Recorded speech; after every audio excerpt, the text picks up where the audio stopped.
안녕하세요. 다산에듀 원장 이재현입니다. 이번 강의에서는 동기발전기의 특징에 대해서 알아보겠습니다. 그 첫 번째로는 동기발전기의 등가회로입니다.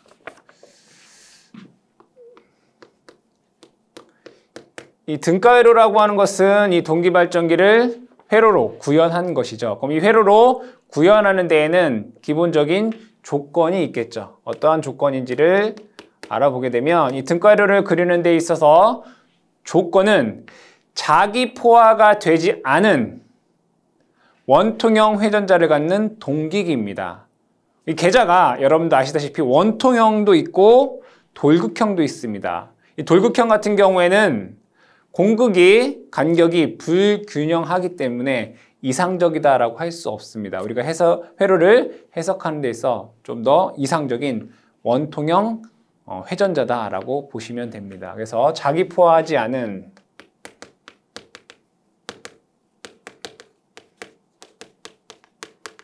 원통형 회전자 동기기를 의미합니다. 이걸 가지고 등가회로를 그린다. 두 번째로는 이 동기 발전기는 동기 속도로 회전을 하게 되죠. 즉 이상적인 평형 조건에서 전기자 권선 한 상에 대한 회로를 등가회로화 한 것입니다. 그래서 평형 운전 조건에서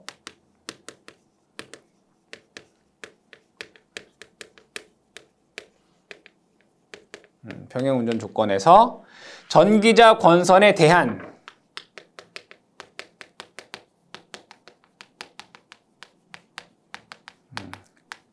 한 상의 등가회로입니다. 한 상의 등가회로.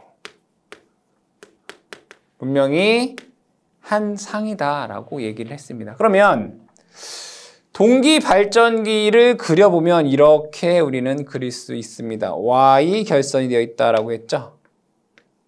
Y 결선. 이렇게, 그리고 이렇게, 그리고 이렇게 되어 있습니다. 그럼 그 중에서 한 상에 대해서 알아보자 이거. 그럼 얘를 뭐 중성선 N이라고 볼 수 있나요? 그럼 유기기전력 E라고 볼 수 있겠죠. 그럼 여기에 뭐 부하가 이렇게 뭐 달려 있다라고 보겠습니다. 그럼 요 한 상에 대해서 우리가 한번 다시 그려보자 이거죠. 한번 그려볼게요. 그럼 여기에 코일이 이렇게 있겠고요. 여기에 부하가 이렇게 달려 있습니다. 이렇게 달려 있습니다. 그러면 여기에는 분명히 계자에서 자속을 공급할 것입니다. 자속 파이. 그리고 여기에는 분명히 E라고 하는 전압이 6기가 될 것입니다. 그리고 나서 여기에 부하가 있기 때문에 여기에는 부하 전류 I라는 것이 흐르게 되겠죠. 맞나요? 그러면 잘 보면 우리는 동기 발전기에 뭐가 있었냐면 전기자 반작용이라는 것이 있습니다. 그럼 대부분의 부하 같은 경우에는 전류가 전압보다 느린 지상부하를 사용합니다. 대표적인 게 전동기가 되겠죠. 그럼 지상부하 같은 경우에는 전기자 반작용이 어떻게 일어나나요? 감자작용이 일어납니다. 무슨 작용? 감자작용이 일어납니다. 그러면 이 자속을 감소하는 자속이 형성된다. 그럼 얘를 파이 A 이렇게 써볼까요? 그렇겠죠. 그리고 여기에 전류가 흐르면 이 전류에 의해서 뭐가 발생하나요? 전류가 흐르면 그에 따른 자속도 파이가 생기겠죠. 이 자속은 전류의 흐름을 또 방해합니다. 또한 여기에는 전기자 권선의 저항도 있게 됩니다. 그럼 얘를 다시 한번 그려보겠습니다. 그럼 잘 보면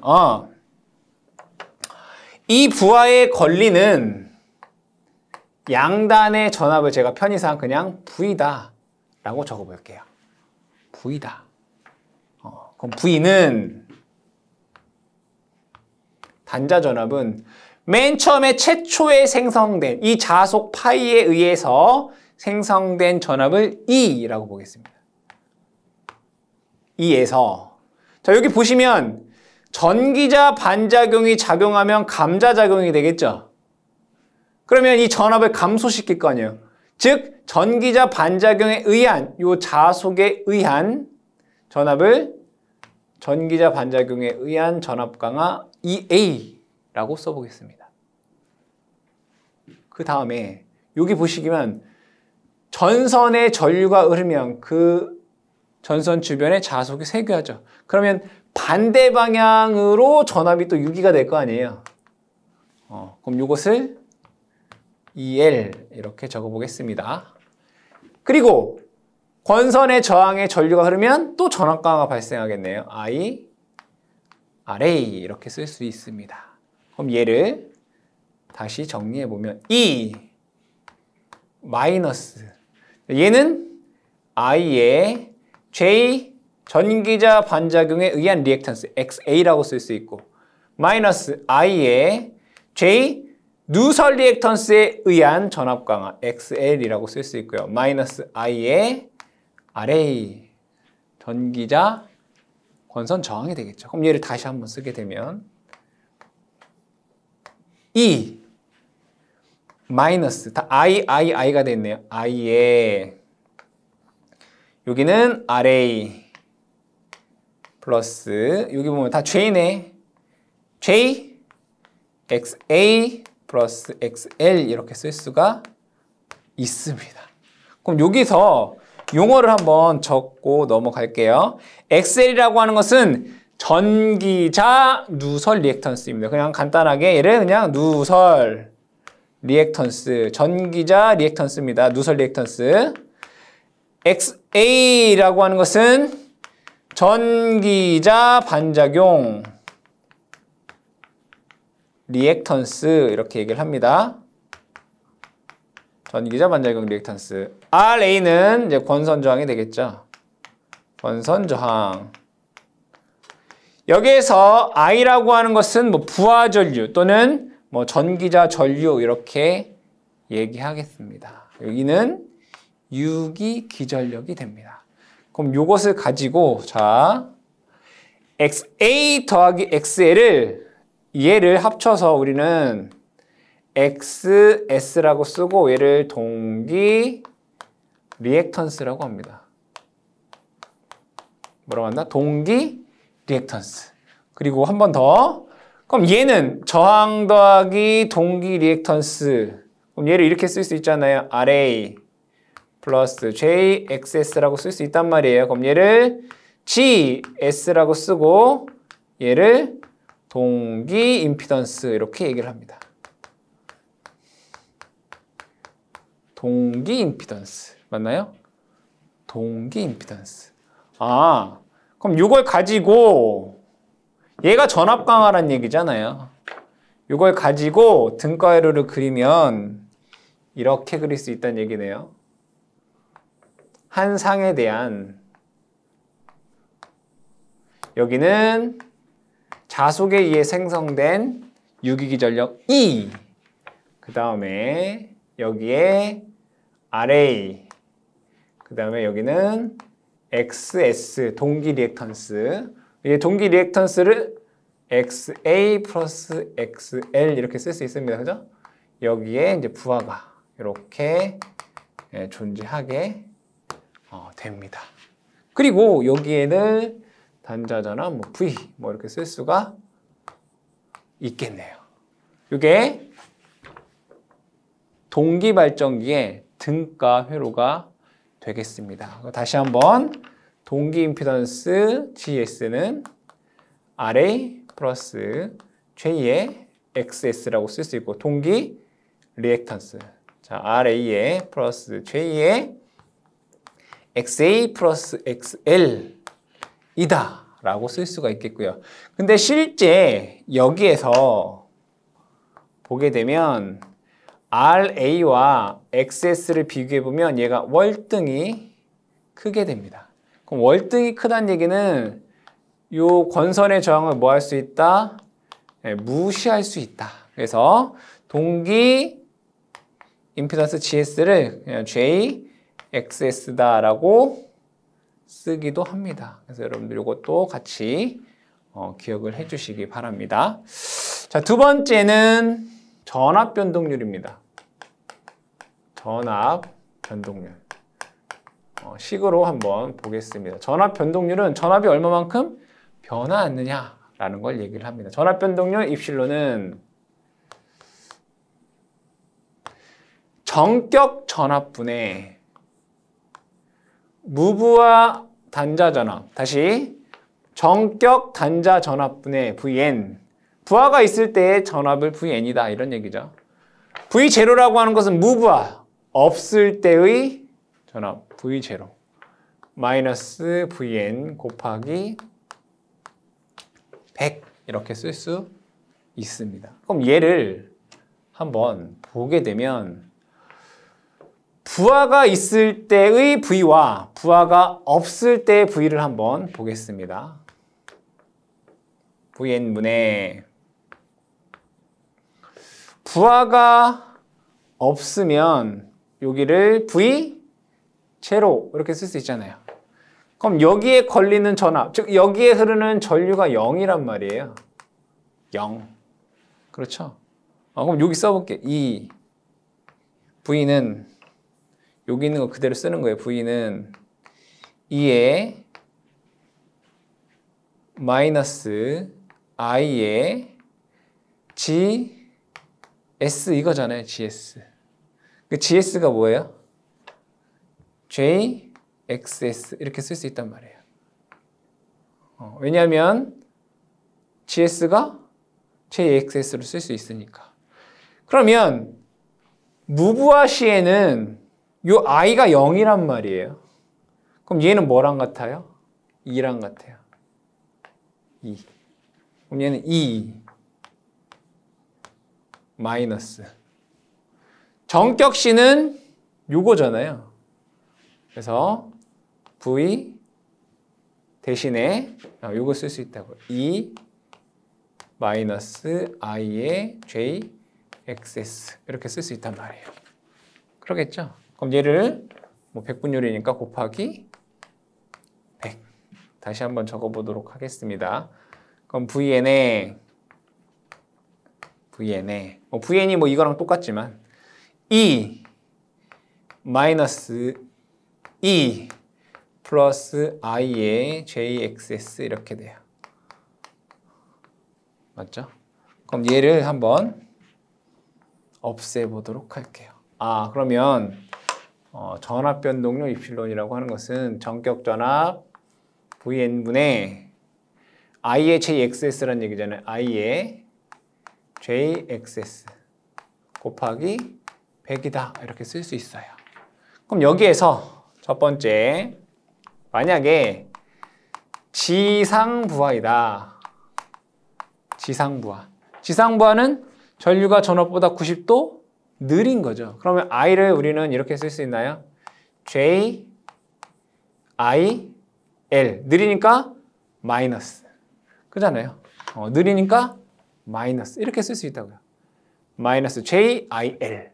그럼 여기에다 한번 대입을 해보겠습니다. 입실로는 Vn에 I 대신에 마이너스 J, I, L 곱하기 JXS 이렇게 쓸 수 있어요. 그럼 여기 보니까 마이너스 J의 제곱이네. J의 제곱이 얼마죠? 여러분들? J의 제곱은 마이너스 1입니다. 그럼 마이너스 J의 제곱 ILXS니까 마이너스 다시 한번 적게 되면 Vn에 마이너스 J의 제곱 ILXS 곱하기 100 이렇게 됩니다. 그럼 여기에서 마이너스 J의 제곱이 1이잖아요. 1. 그러니까 얘는 0보다 크다 이렇게 쓸 수 있어요. 그러니까 지상부하에서는 전압 변동률이 0보다 크다 이렇게 쓸 수 있다고. 얘가 플러스잖아요. 얘도 플러스고 얘도 플러스고. 그럼 두 번째는 진상부하에 대해서 한번 볼게요. 두 번째는 진상부하. 진상부하라고 하는 것은 전류가 전압보다 90도 앞선 거예요. I를 뭐라고 쓸 수 있어요? J, I, C 이렇게 쓸 수 있잖아요. 진상부하는. 그럼 식을 여기다 대입을 해보면 입실로는 Vn에 I 대신에 JIC를 넣겠다 이거예요. JIC, JXS 이렇게 되겠다. 곱하기 100. 그럼 얘를 다시 한번 적게 되면 Vn에 얘는 J의 제곱에 ICXS로 쓸 수 있어요. 그럼 여기에서 J의 제곱은 마이너스 1이다 라고 얘기를 했습니다. 그럼 얘는 Vn의 마이너스의 ICIXX가 되잖아요. 그럼 얘는 어떻단 얘기예요? 전압 변동률이 0보다 작다. 이걸 뜻하는 거예요. 그러면 여기에서 무엇을 얘기할 수 있느냐면 분명히 요거예요. 요게 양수이면 입실론이 양수란 얘기는 요게 양수란 얘기잖아요. 그래서 지상부하에서는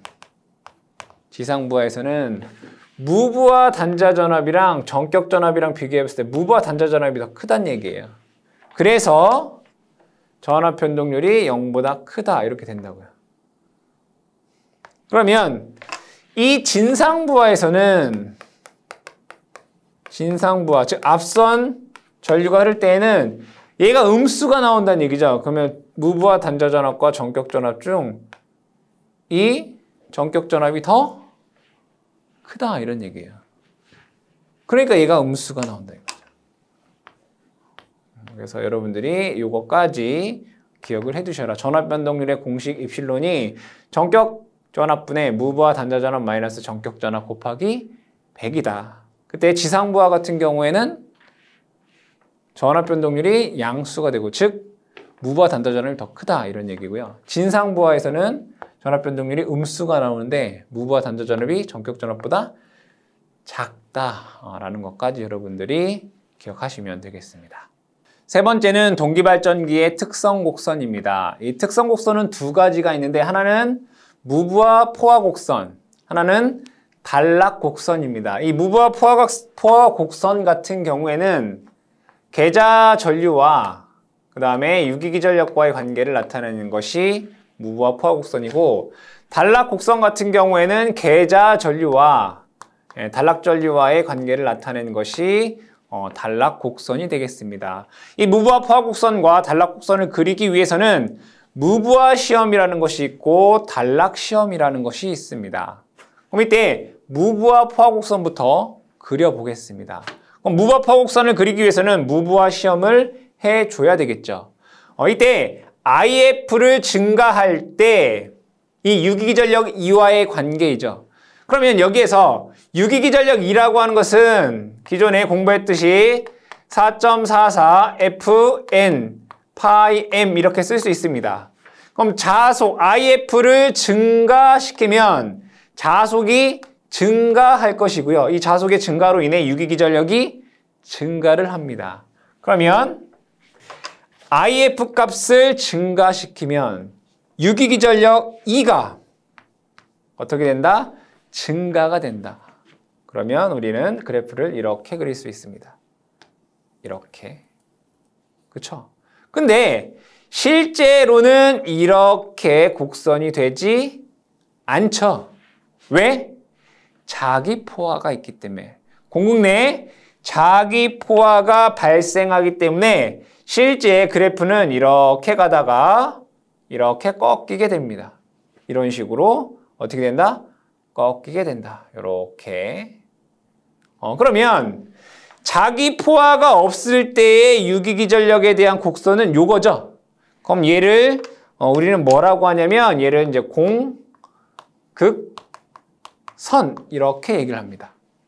공극선. 그리고 요때의 전압을 제가 편의상 VN이다 라고 보겠습니다. VN. 그리고 이 VN이 되는데 필요한 계좌 전류가 있을 거 아니에요. 그죠?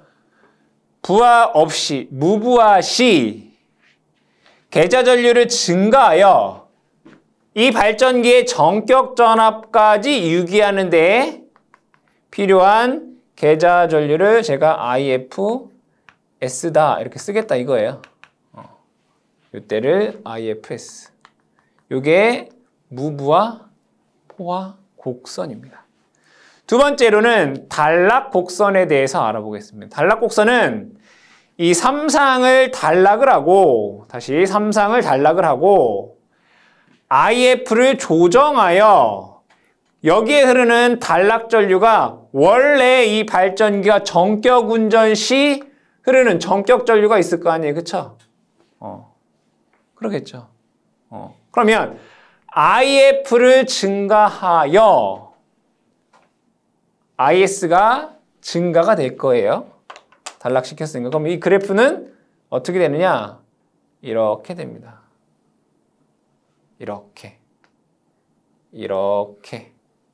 아, 근데 얘를 이제 단락곡선. 여기는 무부하 포화곡선. 맞나요? 그러면 이거 한번 보겠습니다. 요 한 상에 대해서 회로도를 그려볼게요. 한 상에 대해서 그리면 이렇게 그릴 수 있습니다. 단락됐으니까 이렇게. 여기를 E, 여기는 XS. 원래 RA도 있는데 무시한다라고 볼게요. 그러면 여기에서 이렇게 흐르는 전류가 단락 전류 IS입니다. 그럼 이 IS를 다시 한번 적어보게 되면 이렇게 그릴 수 있어요. IS는 XS분의 2다라고 쓸 수 있어요. 맞죠? XS분의 2. 그럼 잘 보면 요 2는 쭉 가면서 얘가 쭉 가면서 뭐가 일어났어요? 여기에서 자기 포화. 그러면 요 2라고 하는 값이 얘가 쭉 그럼 얘도 이렇게 어떻게 돼요? 포화가 돼야 되잖아요. 요 단락 전류 IS라고 하는 건 XS분의 2라고 했잖아요. 근데 얘가 이렇게 됐다고요. 그럼 얘도 당연히 이렇게 되잖아요. 왜? IS는 2에 비례하니까. 왜? IS는 2에 비례하니까. 근데 얘는 단락곡선이 어떻게 됐어요? 직선이 됐어요. 뭐가 됐다? 직선이 됐다. 그럼 왜 직선이 됐느냐? 이게 문제만이 나오겠죠. 그거에 대해서 보게 되면 여기에 계좌가 이렇게 있습니다. 그럼 여기 IF가 증가를 할 거예요. 그럼 이 IF가 증가를 하면 여기에 있는 자속이 증가할 거예요. 얘를 자속 파이 F 이렇게 한번 적어볼게요. 그때 이 전압을 제가 편의상 EF라고 볼게요. 자속을 증가하면, 그러니까 IF를 증가하면 자속 파이 F가 증가하고 IF가 증가를 할 거예요. 그럼 여러분들 보시게 되면 여기 흐르는 게 뭐예요? 단락 전류 IS죠. 그럼 IS도 증가하죠. IS가 증가하게 되면 전기자 반작용도 증가하게 돼요. 그럼 얘가 이렇게 증가하게 돼요. 파이 A도 증가를 하게 돼요. 맞죠? 그럼 얘를 보게 되면 여기에서 얘네들이 전체 공극의 자속이잖아요. 다시 IF를 증가하면 파이 F가 증가하고 EF가 증가를 할 것이고 IS도 증가를 해요. 그럼 IS가 증가하면 전기자 반작용도 증가를 하게 돼요. 그러면 얘를 벡터로 한번 그려볼게요. 이 자속 파이 F는 이렇게 쓸 수 있어요. 벡터로 그리면. 요 생기는 EF는 벡터로 그리면 이렇게 그릴 수 있어요. EF. 그럼 전기자 반작용 자속은 얘랑 반대 방향이잖아요. 근데 사실은 여기에 이제 전기자 권선 RA라는 것이 있기 때문에 정확히 반대가 아니라 대략 한 이렇게 돼요. 이게 파이 A가 돼요.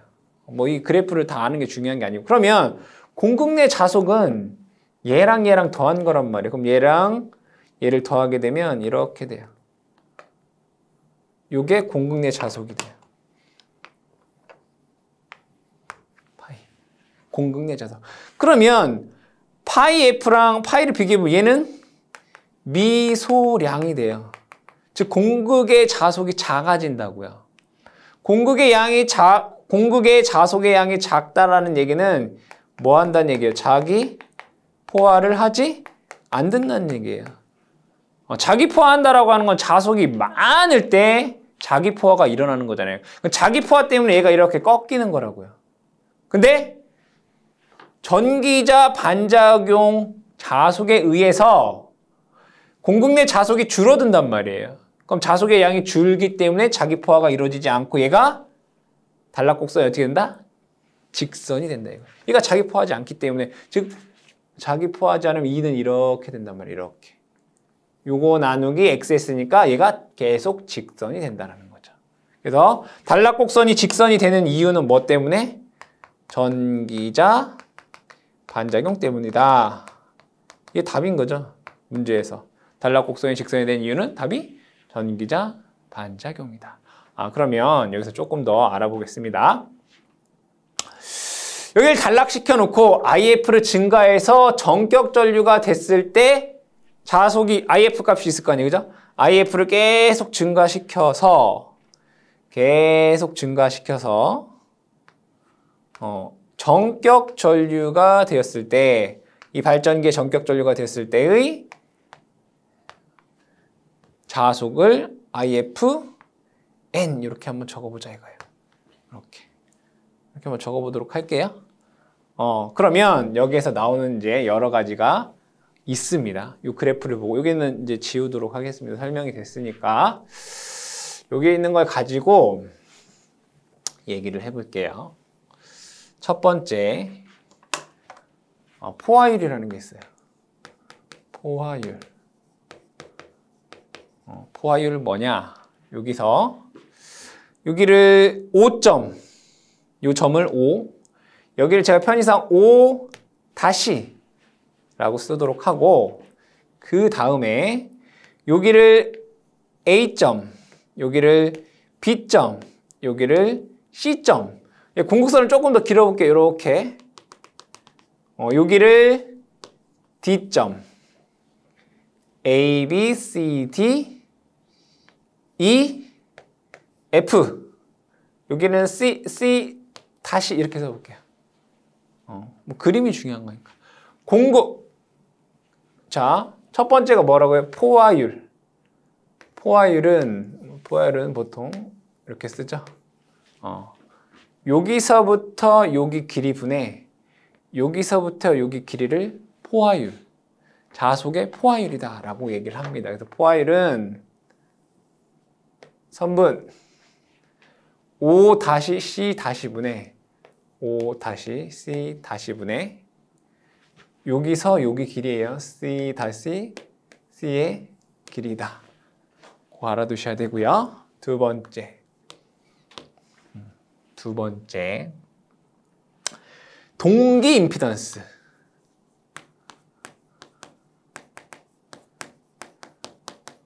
또는 동기 리액턴스라고 해도 되잖아요. 왜냐하면 거의 같으니까. 동기 임피던스는 우리가 GS라고 쓰고 얘는 XS 이렇게 쓰잖아요. 같단 말이에요. 거의 같으니까. 얘는 어떻게 되느냐? 뭐 그냥 GS라고 쓰도록 하겠습니다. 공식으로 적어보면 어떻게 되나요, 여러분들? GS는 단락전류 IS 분의 유기기전력 E 이렇게 돼요. 맞죠? 그럼 얘는 두 가지로 볼 수 있어요. 하나는 만약에 요 곡선이 보시면 회로를 볼게요. 보시면 여기와 여기의 전압이냐 아니면 여기의 전압이냐에 따라 달라요. 그쵸? 여기는 상전압인 거고 여기는 선간전압이잖아요. Y결선에. 그럼 만약에 상전압이라고 볼게요. 얘는 상전압이라고 볼게요. 요 그래프가 상전압이면 여기서부터 여기까지가 전압인 거고요. 여기서부터 여기까지가 단락전류인 거잖아요. 그쵸? 맞아요? 여기가 E, 여기가 단락전류 IS잖아요.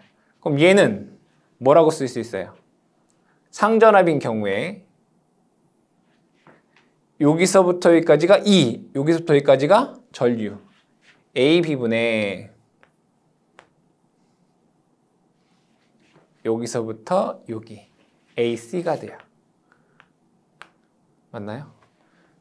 그쵸? 근데 만약에 이게 선간전압이었다면 상전압으로 표현하려면 어떻게 해요? 루트 3으로 나눠야 돼요. 그래서 얘를 다시 쓰게 되면 AB분의 AC 중에 이게 선간전압이니까 얘를 루트 3으로 나눠야 된다고 이렇게. 그쵸? 이렇게 쓸 수 있어요. 근데 여기서 자 한 개 더 볼게요. 얘는 자기 포화시. 자기 포화가 됐을 때는 이렇게 된다고요. 근데 자기 포화가 안 됐다고 볼게요. 자기 포화가 안 된 상태에서는 어떻게 되느냐? GS라고 하는 것은 AB분의 단락전류 AB분의 자기 포화가 안 됐으니까 전압은 이거잖아요. 여기 자기 포화가 된 거고 이게 안 된 거잖아요. 공극내 자기 포화가 안 됐으면 AD가 되는 거죠. AD. 이렇게. 근데 만약에 얘가 요 그래프가 선간전압 기준이었다면 루트 3으로 나눠야 되겠다. 그죠? AB, AD분의 그쵸? 루트 3으로 나누는 게 된다. 그쵸? 이것은 여기는 무브와 포화 곡선의 전압이 얘가 이제 상전압인 경우 얘는 무브와 포화 곡선의 전압이 이제 선간전압인 경우에는 이렇게 된다. 그쵸? 이걸 여러분들 잘 기억을 해 두셔야 됩니다. 그 다음에 세 번째가 단락비입니다. 네, 단락비. 단락비는 공식으로 적게 되면 IF분의 K인데 K는 IFN분의 IFS다라고 쓸 수 있습니다. IFN이라고 하는 건 뭐였어요? 삼상 단락 C 단락전류가 정격전류 정격전류가 되는데 필요한 계좌전류입니다. IFN 분의 무브와 개방시 무브와 개방시 즉 회로 개방시 정격 전압이 되는데 필요한 계좌전류 이게 IFS 이렇게 됩니다. 아시겠죠? 이게 단락비예요. 그럼 얘를 그래프로 보시게 되면 이거예요. IFN분의 IFS 보시게 되면 뭐예요? 단락곡선에서 삼상단락시 이 단락전류가 발전기 정격전류가 되는데 필요한 계좌전류 IFN이 되고 이거는 뭐예요? 개방시 이 단자전압이 정격전압이 되는데 필요한 계좌전류 IFS 이게 단락비 K다. K는 IFN분의 IFS다라고 여러분들이 쓸 수가 있겠다. 더 나아가서 단락비 K는 전격 전류분의 단락 전류 IS라고 쓸 수 있고요. 퍼센트 임피던스 분의 100이다 라고도 쓸 수 있고 뭐 GS 분의 1 이렇게도 쓸 수가 있습니다. 그럼 요거에 대해서 요 부분에 대해서 조금 더 우리가 얘기해 보겠습니다.